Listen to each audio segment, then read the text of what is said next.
Good afternoon, everybody, and welcome to today's webinar, How to Outpace Your PPC Rivals with Competitor Insights. I'm Rachel Law. I'm a Senior Account Analyst here at Hanapin, a PPC Hero blogger, and feel free to tweet at me throughout the webinar or just anytime. You can tweet at me at law_Rachel. Here with me today, I have Paul from SEMRush. Paul, do you want to say hi? Hi, everyone. Thanks, Paul. So just to kick it off, who is Hanapin? I'm assuming you've heard of us if you are on our webinar today, but here's a quick refresher. We run the world's most popular PPC blog, PPC Hero. If you haven't checked out our articles, highly recommend them. We run the world's only PPC-specific conference with HeroConf. If you're interested in that, check it out at heroconf.com. We manage and optimize global paid search, paid social, and display. These are some of our clients here. As a fun fact, our first and second clients are still with us today, 12 years later. We've got a pretty great business model. Our clients love us and we love them. At any point during the webinar, we encourage you to join the conversation and include the hashtag ThinkPPC in your Twitter tweets. You can tweet questions at us, comments, anything you like.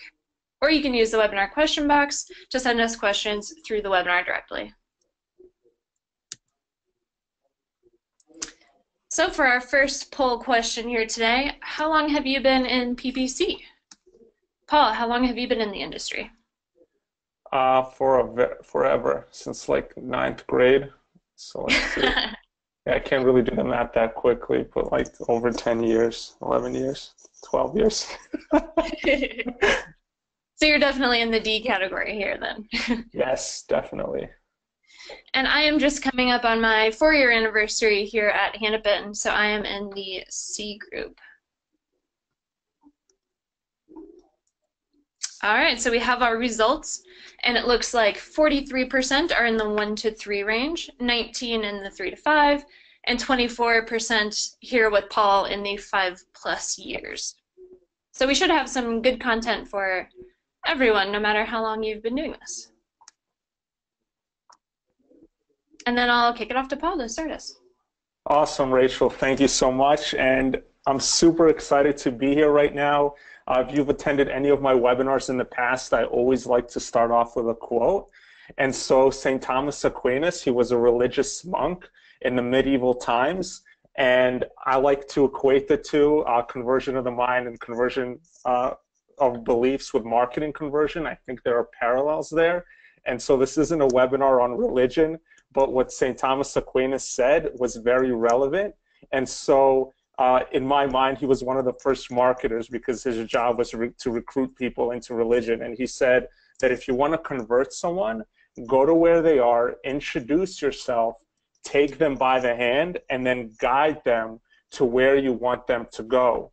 And so when you look at the lead pipeline, you need to find out where that person is, and then you need to bring them into the conversion funnel. And so this is the attract traffic portion of the funnel. So getting attention of the people in the market and showing them what you have to offer. And this is going to be the focus of our presentation. But just as a reminder, after the attract traffic portion, which is the first part of the lead pipeline, then you continue on to capture prospects. And once you capture your prospects, then you nurture those prospects further down the buyer's journey, which we'll get into, to then convert them into actual customers. And then once you convert them into actual customers, then you get into, after the close and delivery, get into the enjoyment stage, which talks about retention, decreasing churn, and improving the lifetime value of your customer. And then after they love you and they're with you for a long period of time, similar to what Rachel said with their clients at Hanapin, how their first clients are still with them to this day, then you get into the last portion, which is the advocacy and referral marketing, where you're trying to get those people that love you so much to refer you to their friends, etc. So this webinar, we're going to focus primarily on two things. The first section is I'm going to show you exactly how you can use your competitors' insights to design your campaigns and then deliver the right message to the right person at the right time. And then you can take it from there and start progressing through the lead pipeline as I just discussed.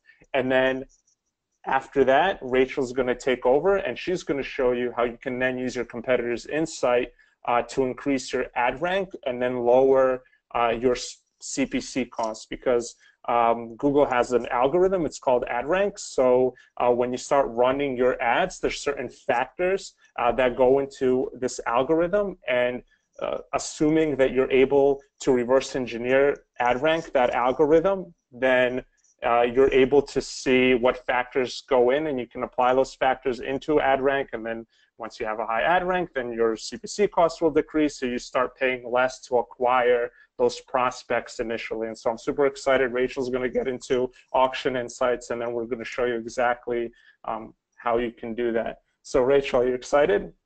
I'm pumped. Awesome. So the first step that you need to do, or what I do, is I like to spy on my competitors. And so the initial stage for me is just to get a complete overview of my competitive landscape and start building out a list of keywords that act as my seed list of keywords. And then once I have this huge list of keywords, thoughts are words, and so I have this huge list of keywords, then I start mapping these keywords to the buyer's journey. And then I'll show you exactly how the buyer's journey looks like and how I map keywords to the buyer's journey. But first, let me just give you an overview of how you create that initial seed list of keywords. Next slide. So the first step is in SEMRush, you see this organic research. Under organic research, you can see positions. So in SEMRush, you could make a list of your competitors, and then you could put in, for example, bodybuilding.com. You could make a list of your competitors, and then you can see where they're positioned organically. This is one report, because if you see what keywords they're positioned in organically, that's a list of keyword ideas that you can use. So you might as well export that list and continue on.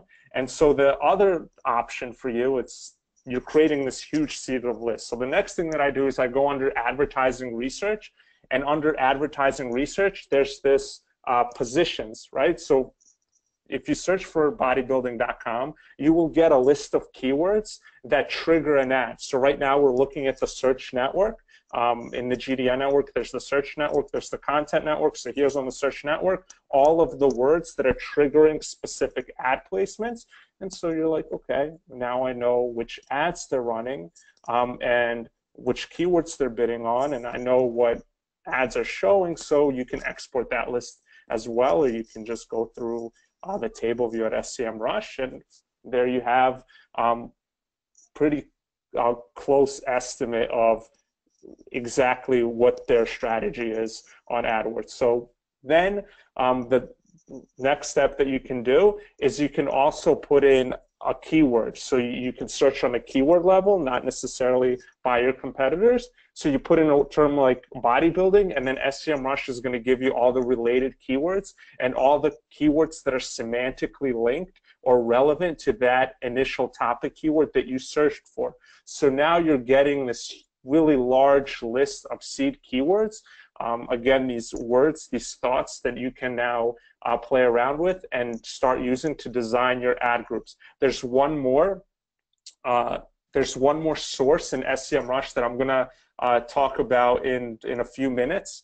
And so after you create this initial seed list of keywords, you can also go into SEMRush and you could go into display advertising. We have a display advertising report. And so what this report allows you to do is it allows you to see all of the ad placements on the Google Content Network that your advertisers are, where your advertisers are placing their ads, all the publishers. And so, for example, the Wall Street Journal, as you can see in the screenshot, so it shows you all the publishers where the Wall Street Journal, where they're placing their ads. You can see all of the creatives, all the banner ads, and then you can also link through and see their respective landing pages. So you can start reverse engineering their sales cycle, their sales funnel, and seeing exactly how they're converting those visitors into prospects, and then further down that lead pipeline that I Hey, was Paul, talking about. Yes? am I on the right slide here? We cut out for a Yes, second. that's perfect. So Okay. next slide, 17. Yeah.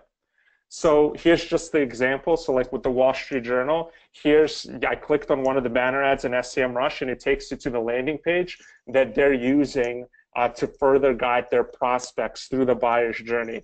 And in the case of the Wall Street Journal, these specific ads, I fell in love with these ads when I saw them because they follow a really interesting structure, a story structure that I'm going to talk about later on in this webinar. And so I just want to keep that in mind. You have Will.i.am there in the middle, and if I recall correctly, one of the ads was no time to read the Wall Street Journal. And so I'm going to talk about that specific structure that they used in just a moment. So after you create a list of placements on the GDN network, on the content network and the search network, you make a list of keywords and then specific placements that you want to bid on. Maybe you want to advertise on a specific placement where your competitors are advertising with the actual publisher's site. Then you have all of that data. And now it's time to actually design your ad groups using your competitors' data. And so what you do is this is how specifically I structure my campaigns and ad groups when launching my campaigns. And so my next step is to map them to the buyer's journey. So the buyer's journey is very simple. There's only 3 pieces of information that your potential customers need in order to make a buying decision. The first step, the first thing that they need is they need to know that it's possible to do the thing that they want to do. The third thing that they need is they need to feel like they have the potential to actually solve the problem that they want to solve. And then the third thing that they need is they need proof of other people solving that problem. So when you look at the buyer's journey in the first stage, possibility, which is the textbook name for this stage, quote unquote textbook name is the awareness stage. In the awareness stage, this is where the separation is between the prospect and the actual problem. So these are your I want to know keywords. So people are typing in things like, what is PPC? Because there's a separation between them and the problem. What is PPC? I don't know what PPC is. And so when I first started, I started Googling, like, what is PPC? So the second stage of the buyer's journey is your consideration stage, which what I just said is the potential, where they need to feel like they have the potential to solve that problem. The sticking point here is specialness, because in this stage, the person feels like they're specially qualified to not solve that problem. Like, everyone thinks that they're specially qualified. Someone might think that I'm specially qualified because I don't have the resources to solve that problem. Someone might think I don't have the time. Someone might think that I don't know how to solve that problem, and so I'd like to get more insight into how to solve it. So in this stage, what you want to start marketing, if you're tapping into the consideration stage, is case studies. So for example, keywords like PPC case studies. And more importantly, in this stage, you want to mirror the actual prospect. You want to mirror the objections and problems that they have. And then you want to show them a case study of not only how to solve that problem, but of people that fit that's their specific customer avatar solving that problem. So for example, if you have an agency owner that's in the consideration stage, the way that you mirror that agency owner, and then maybe if you have a client, so if Hanapin, for example, has a customer that fits that specific customer avatar, then it would show them a case study of a similar customer that's actually browsing the piece, solving that problem. So it's a perfect example. In the next stage, the last stage, is the inquiry and purchase stage, which is the proof. And the final stage is skepticism. In this stage, there's two pieces of information that are very important. The first is proof. Is actual testimonials, video testimonials of people using your services and having success with your services. And the other is actual price. So reversing risk and price are two sticking points on the bottom of the funnel, which is your inquiry and purchase. So an example keyword here would be cost to hire a PPC agency, would be your bottom of the funnel keyword. So on the bottom, what I do is I create a little table and I just literally create my ad groups. When I create these ad groups, I map keywords to the different stages of the buyer's journey, and then I match each ad group to specific landing pages that answers that intent and that specific query. And it's that simple. And I do the same thing on the search network. I do the same thing on the content network. And this is sort of my strategy for designing these ad groups. And so I said previously that there's one more source of keyword ideas that you can get at SEMrush. So in SEMrush, if you look at the next slide, I think the next slide, I don't know. All right, yes. So if you look at this slide, you'll see we have this tool called the Keyword Magic tool. And so in the Keyword Magic tool, you can similarly put in a keyword like PPC, and then we're going to show you all the related keywords, semantically related keywords, but we're going to give you a lot more filtering options. One of those filtering options that I really like is this question that I have highlighted in the screenshot, because this question, when you click on it, it's going to give you all the question keywords, all the I want to know keywords. Those are your awareness stage keywords. So you could very easily start getting keyword ideas to map to your awareness stage. So I really like this specific section of the tool. All right, so on the next slide, I just wanted to give you some principles that I use that you can take away with you. So the first thing that I advise when you create your ad groups is one, you have a campaign. Every campaign is targeting a specific service line or category on your website. So you have a campaign maybe for PPC, you have a campaign for other services that you offer. If you're in an e-commerce website, then you might have a category for furniture, but then you might be selling fishing equipment, or you might be selling tile. So one campaign per service line or category. As I mentioned, each ad group is targeting a stage of the buyer's journey. So every campaign has ad groups. Each ad group has at least 3 rotating landing pages. So if you're split testing your landing pages need to be in line with those keywords. And so you assign landing pages to your ad groups holds your ads, and each ad group has at least 3 ads that are mapped to these specific keywords. And so on the next slide, I'm going to talk a little bit about the structure of your actual ad copy, or if you want to do a little video on the landing page to convert, once somebody clicks on that, to convert them into a prospect. And I really use this formula to structure everything. I use it to structure my email sequences, my sales pages, all of the communication on the site that nurtures the prospect. I use this basic formula.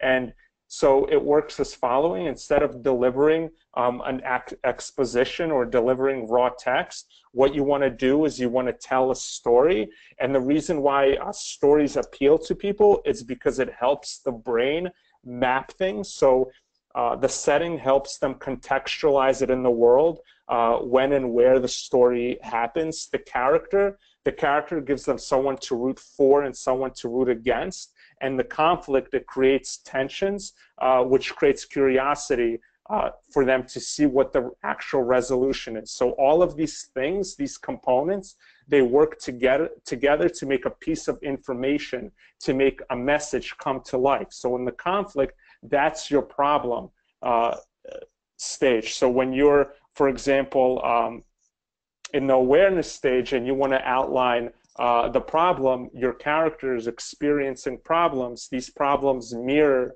the problems of the actual visitor or prospect that is viewing that information, and then it segues into the resolution, and the resolution is the solution to your problem. That's where your product fits in. That's where your service fits in, because your service is the actual solution to the conflict, right? So the way that I like to think of it, just to crystallize that into one statement, is very simple. The way that you should be thinking about this, the way I look at it, is there's a lock and there's a key. So the lock is the actual problem that your prospect is having, and the key is the solution to that problem. That's your service. And so in order for the key to open the lock and for the prospect to buy your actual service, the problem in their mind, the lock, it has to be very, very clear.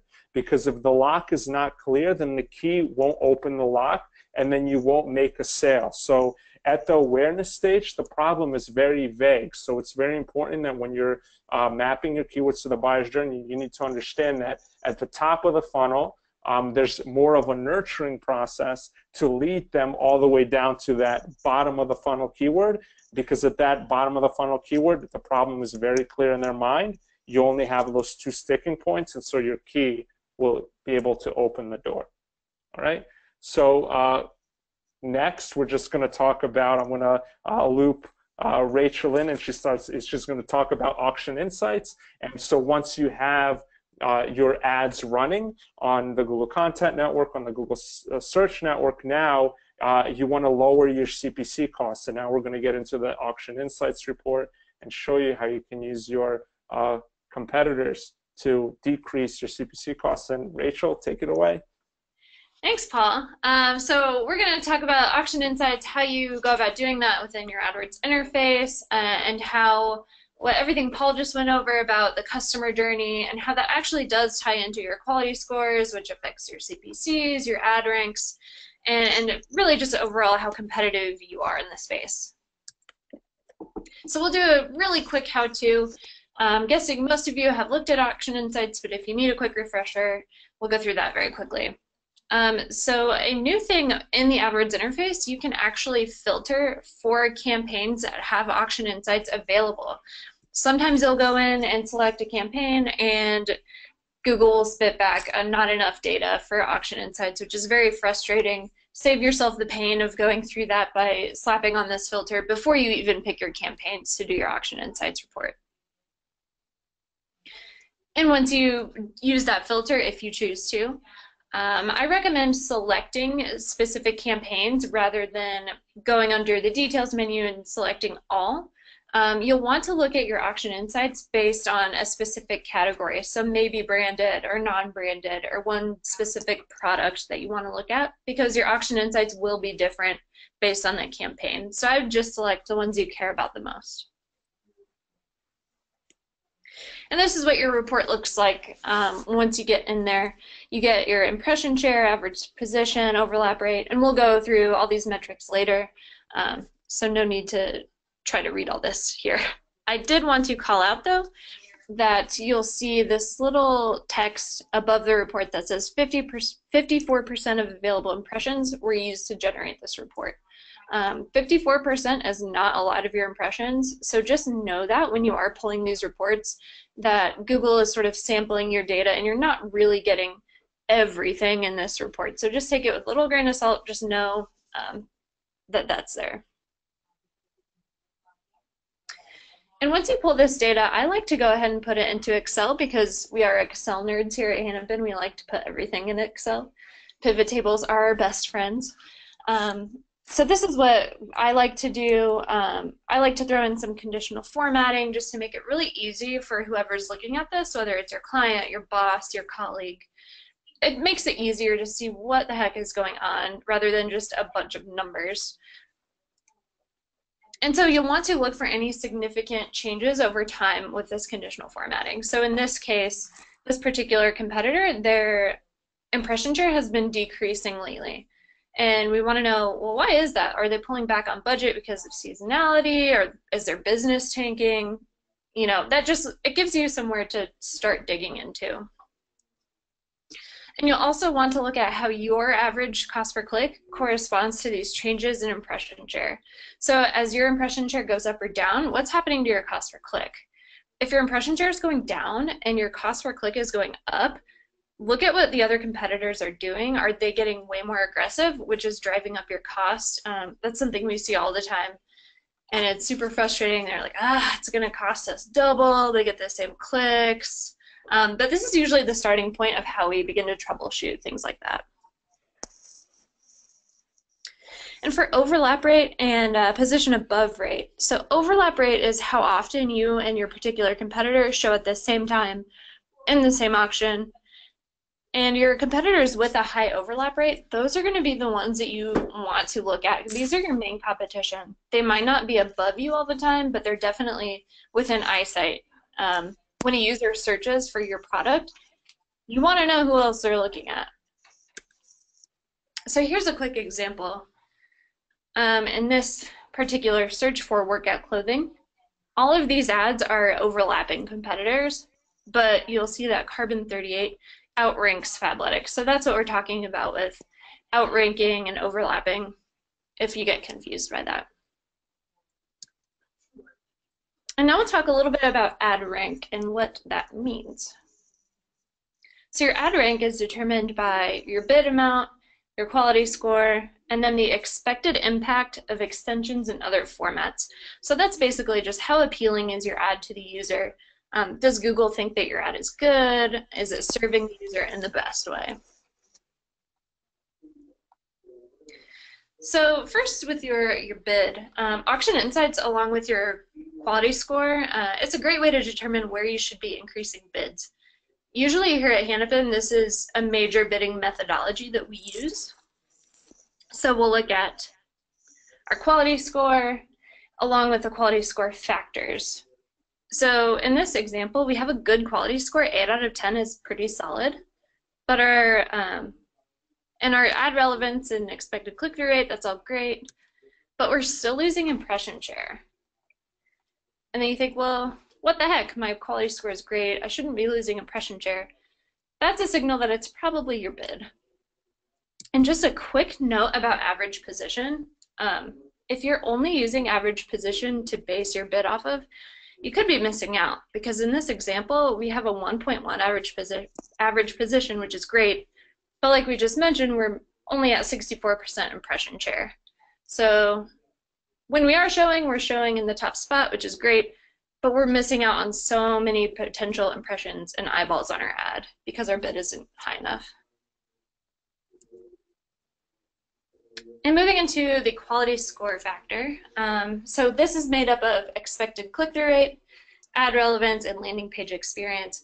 Again, Google wants to make sure that everything is relevant to your user. So from the query to the actual ad to the landing page, Google wants it to be super seamless, and your quality score will reflect that. So a quick note about extensions and ad formats. Say you're looking for flowers, you do this search, and then these ads show up. Which one are you most likely to click on? Paul, which one do you think you'd click on? I'll click all the one flowers at 1-800-Flowers, same day delivery available. That one. Yeah, it's a good ad. It takes up a lot of real estate. We have these nice little price extensions here, so you can actually see, I'm guessing roses, orchids, and lilies are pretty popular to send. So you can, without even clicking, you can see what kind of price point you're looking at, which to the user is probably pretty valuable. We also see the 4.5-star rating, which again, that builds trust for the user. They know they're not going to get ripped off probably. And then again, in this example, same search just on a mobile phone, we see that 1-800-Flowers this time is actually in position 2. But we see that they still have this neat little extension down here. Even though they're not in the top position, that still, allows the user to see that, oh, this has prices listed, they have the ratings extensions here, I'm gonna click on this ad.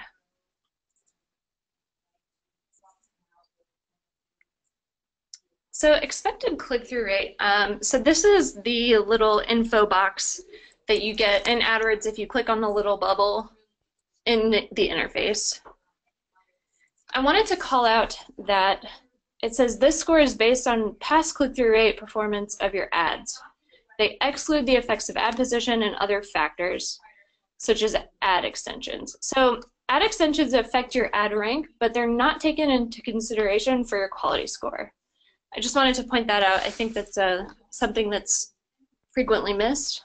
Google is a little sneaky sometimes about this stuff. Quality score is kind of a black box. They don't really tell us much about it. So moving on to ad relevance, make sure your ads are relevant to your keywords. It seems like such a simple thing to do, but as you're moving through, say, rounds of ad testing, implementing new ads or new keywords, just take a minute to make sure everything is as relevant as it could be.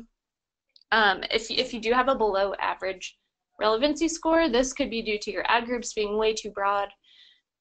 We see incoming clients with ad groups with like 200 keywords, and it's just way too broad. There's no way your ad can be very relevant to those keywords when there are so many.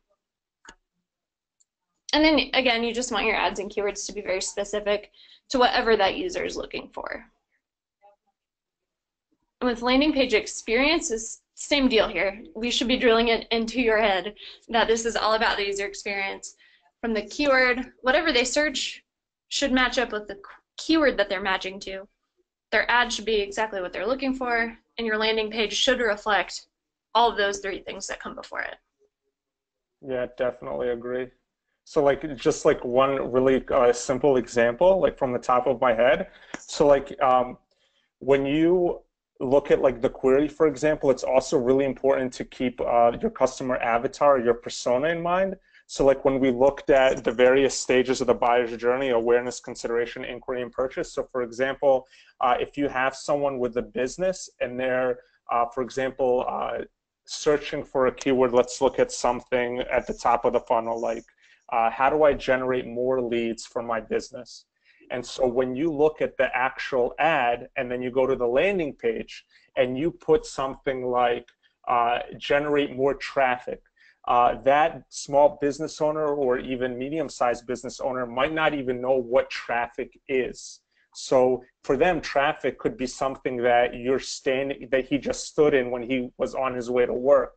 So he was sitting in traffic, but he doesn't, in his mind, he doesn't know traffic equates to more visitors to his business. So if he searched for the initial query was generating more leads, then the landing page needs to be perfectly in line with the actual query. And on the landing page, you have to have continuity with your messaging, or else it's going to get lost. He's going to get lost. He's going to bounce, and you're going to lose that click, and you won't convert.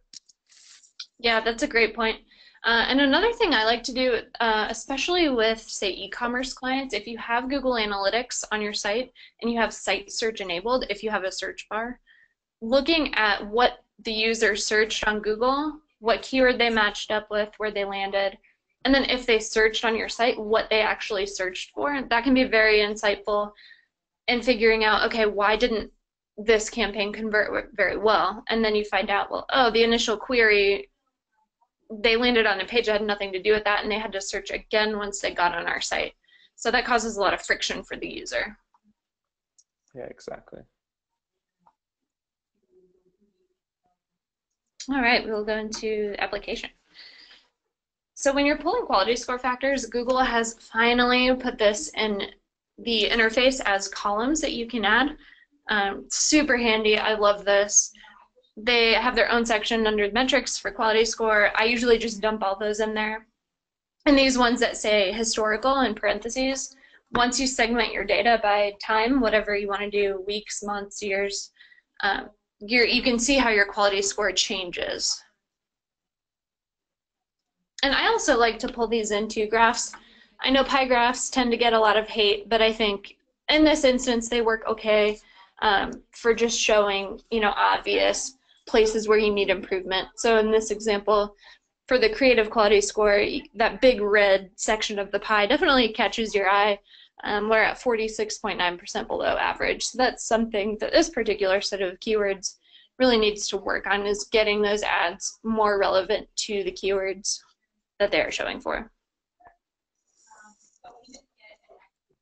And when you pull your historical quality score, like I mentioned before, we like pivots a lot. Um, and in this example, we also used a slicer for the campaign. That's what you'll see over towards the right, and for keyword state. So again, I think this is something you need to keep in mind if you're looking at aggregated historical quality score. Make sure you're not looking at your whole account, because your branded keywords are going to be at maybe 8 through 10, while your non-branded ones might be sitting, like in this case, they're pretty low, 1 or 2. So that will skew your data. So definitely make sure you're segmenting smartly, whether it's one campaign or similar campaigns. And then I would encourage you to use enabled keywords for this. If a keyword is paused, it will just hold whatever quality score it had when it was paused. So definitely just keep that in mind.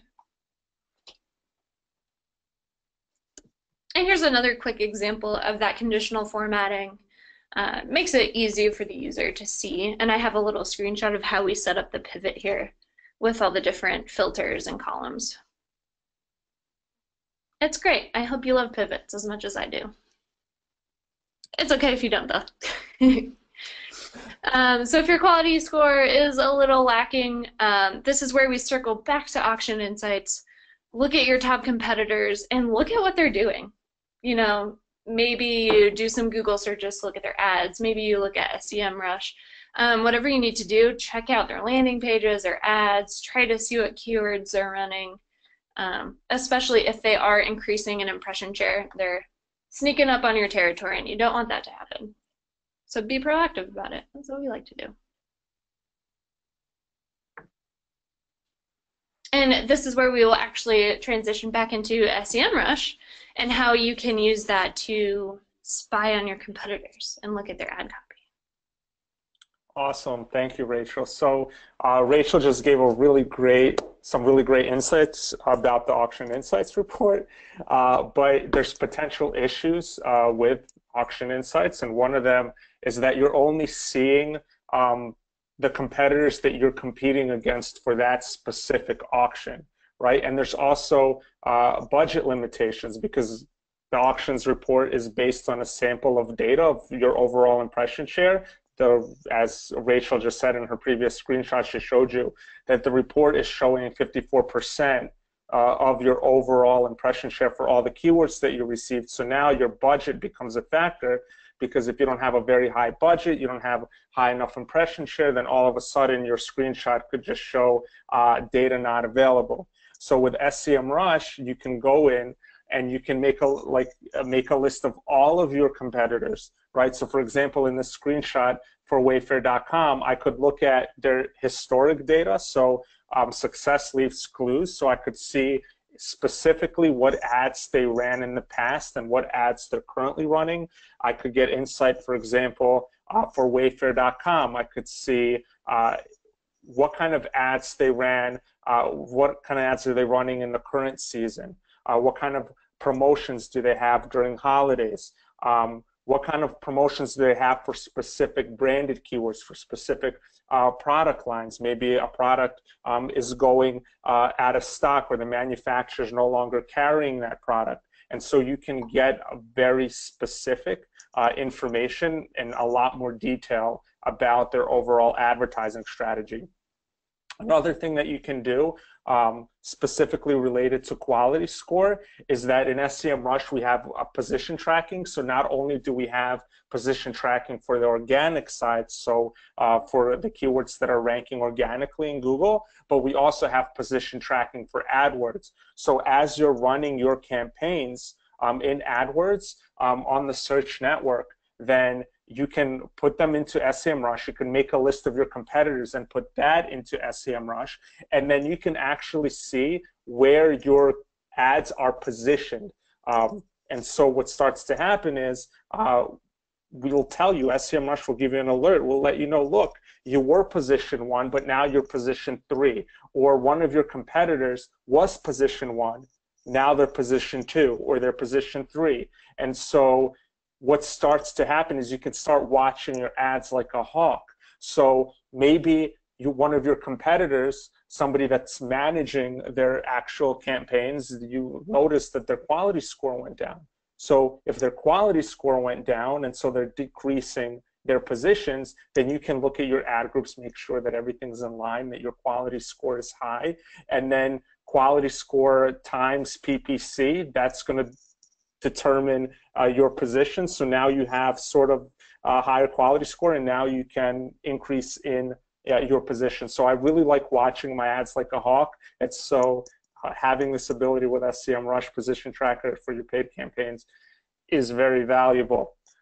So now for offers, with that said, if you'd like a 14-day free trial of SEMRush, we'll give you a 14-day free trial of our Guru plan. So you can go around, you could tweak, you can play around completely free for 14 days.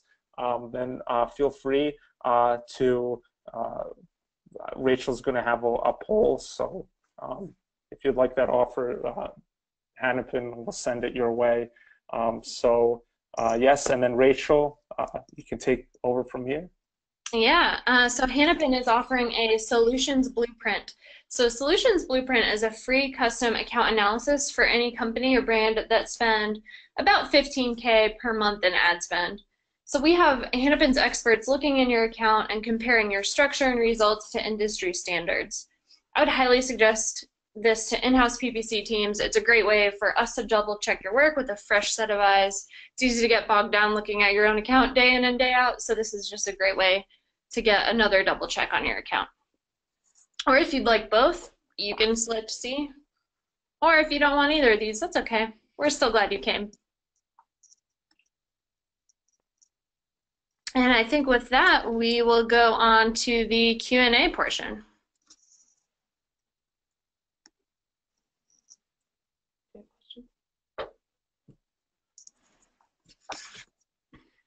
Let's see here what questions we have.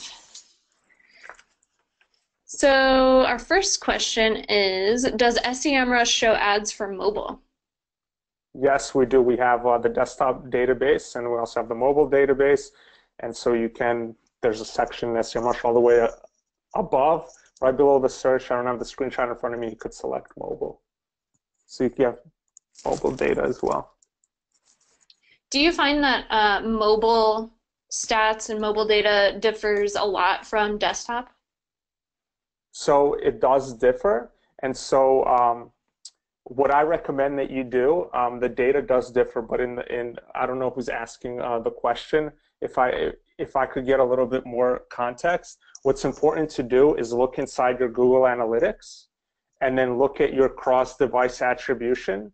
So we talked a little bit about this. So when you look at mobile ads, you need to understand when your actual visitors are viewing your website on their mobile device, and then at that specific time, you can deliver their mobile ads. So the way that you also structure your ad groups will differ based on time. So you can deliver mobile ads based on a specific period of time when your users are actually using a mobile device. And then in SEMrush, you can look at those mobile ads for your competitors. But time is a very important factor, so I wanted to just mention that. Great. We have one more question. Let's see.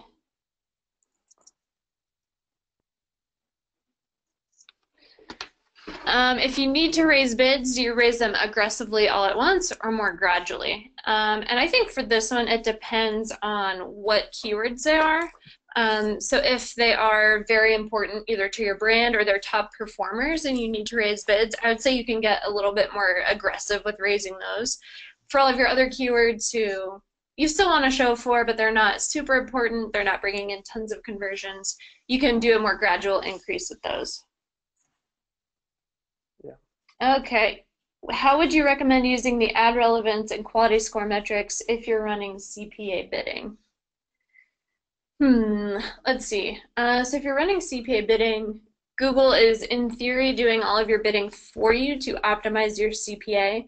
I would say you still want to make sure you are looking at your quality score factors because your ad relevance and expected click-through rate, like that still really matters.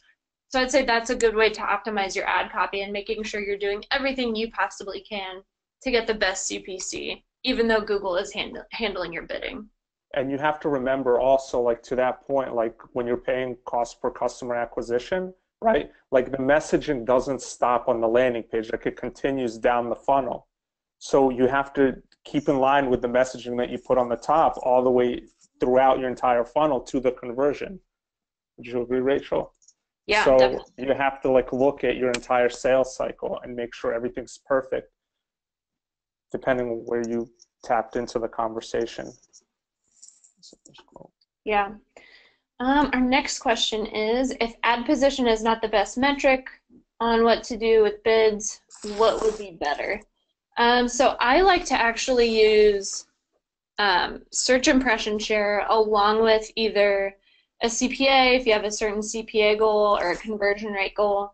And we like to make a little bid matrix where we look at both the impression share and how the keyword is performing and base our bid off of that. So if we have a really low impression share, but this keyword has a great CPA, we feel comfortable maxing that bid out more than we would a keyword that already has a pretty high impression share and an okay CPA, if that makes sense.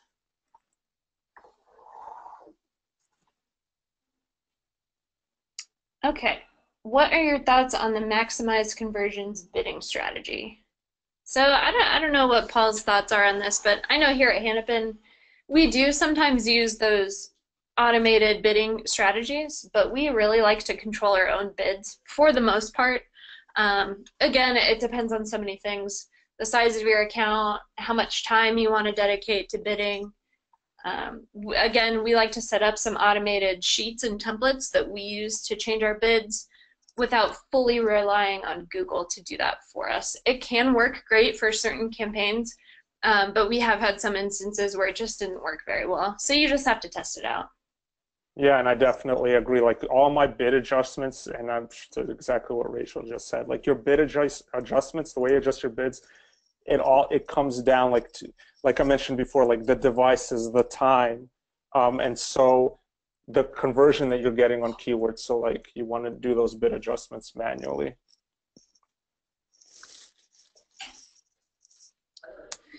Okay, let's see. Our next question is, you talked about the buyer's journey. Where do you recommend we start?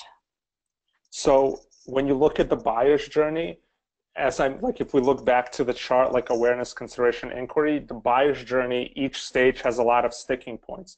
So obviously at the awareness stage, when there's a separation between them and the actual problem, like if we use Hanapin as an example, if somebody's searching for how to drive more leads to their business, it takes a lot more nurturing to convert that prospect than it would to someone that's looking for example, cost to hire a PPC agency, right? Because they already know that they want to hire a PPC agency. Maybe they're just doing some comparison to get ideas of cost. So based on that, I would suggest that you start from the bottom because when you're at the bottom, there's just less hurdles, less sticking points to overcome because you only really have to overcome skepticism and price. And so I would start at the bottom. That's my answer, the bottom of the funnel, and then work your way up. Yeah, I would agree with that, especially if you're just starting out and you only have a certain amount of dollars to spend on PPC. You don't want to, throw that at the very high funnel terms that aren't going to convert well for you.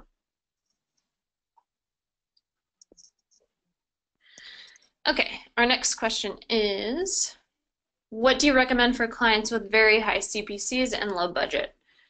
So for these cases, this can be really tricky. The high CPCs can be very rough to deal with. But in this case, your quality score matters even more. So you want to make sure that you are consistently looking on your quality score factors because you need to get, the lowest CPC you possibly can and get that high quality score if at all possible. And with the low budget, you really need to maximize, where you are raising your bids and make sure you're allocating your dollars wisely along high-performing keywords or keywords that are a little bit more affordable. So there are ways to do it. It just kind of takes some time to get a feel for how competitive that particular market is and what works best for you. Again, make sure you're paying attention to that buyer funnel so that you can maximize your quality score. Everything's very relevant. Yeah.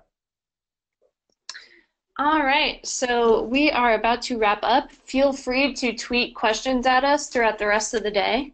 We will do our best to answer those for you. Thank you for attending. We appreciate it so much. We love chatting with you on Thursdays. Again, the hashtag is ThinkPPC. You can contact Hanapin directly at marketing@hanapinmarketing.com or shoot Paul an email. His email is listed here. And that's all for today. Awesome. Thank you for having me. It was great. Thank you.